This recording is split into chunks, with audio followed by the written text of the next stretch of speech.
రాష్ట్రంలో మీ వరంగల్ కూడా ఉన్నది కదా, తెల్లారి మంచు పోతలేదు 10 దాకా. మరి అది కూడా చలికాలంలో పొద్దున 10కి ఏది చలి ఉండంగా మొత్తం అగ్ని ప్రమాదం జరిగిందంటే ఇది మనం నమ్మాలన్నట్టు. అందుకే అంటున్నాను నేను, ఈ దొంగకు దొరికిపోవడం స్పెషాలిటీ రేవంత్ రెడ్డి అనే దొంగకు.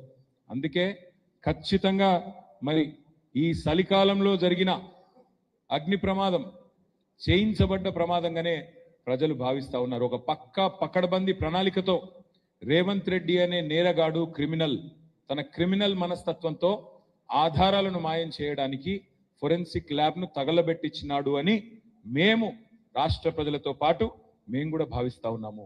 ఎందుకంటే అందరికి తెలుసు, ఓటుకు నోటు కేసు మొత్తం జగద్విదితం. అది ఒక రాష్ట్రంలో కాదు, దేశం అందరికీ తెలుసు, ప్రపంచం మొత్తానికి పోయింది.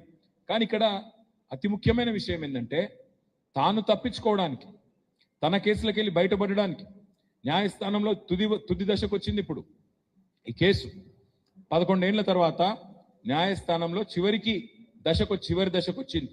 ఆ చివరి దశలో ఆధారాలు మాయం చేయడానికి ఈ నేరగాడు పన్నిన కుట్ర ఇది. కానీ ఆ కుట్రలో దురదృష్టవశాత్తు ఏం జరిగింది అంటే, నేరాల విచారణలో చాలా కీలకమైన విభాగం ఈ ఫోరెన్సిక్ విభాగం, హోంశాఖ కిందనే ఉంటుంది.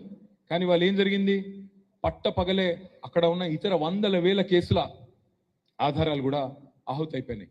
అందులో ఎంతో మంది క్రిమినల్స్ ఉంటారు, మర్డరర్లు ఉంటారు, రేపిస్టులు ఉంటారు, ఎన్నో రకాల కేసులు ఉంటాయి. ఆ కేసులకు సంబంధించిన ఆధారాలన్నీ ఈ క్రిమినల్ వల్ల ఆ క్రిమినల్స్ కూడా తప్పించుకొని అలా సమాజంలో తిరిగే ఒక పరిస్థితి వచ్చింది. ఇది నేను ఊరికేనే అంటలేను, మీరు చూడండి ఒక్కసారి ఎంత ఎంత కట్టుకథలాగా చెప్పారంటే స్టోరీ. వీళ్ళు నిన్న పొద్దున ఇగో ఇది వాళ్ళు నిన్న విడుదల చేసిన press release. Director TGFSL Telangana forensic laboratory వాళ్ళు విడుదల చేసిన ప్రకటన తూతు మంత్రంగా, ఏం పెద్ద నష్టం కాలేదు, కొన్ని సదుపాయాలకే నష్టమైంది, ఈ ఘటనలో ఎలాంటి ప్రాణ నష్టం కానీ ఎవరికి గాయాలు కలగలేదు.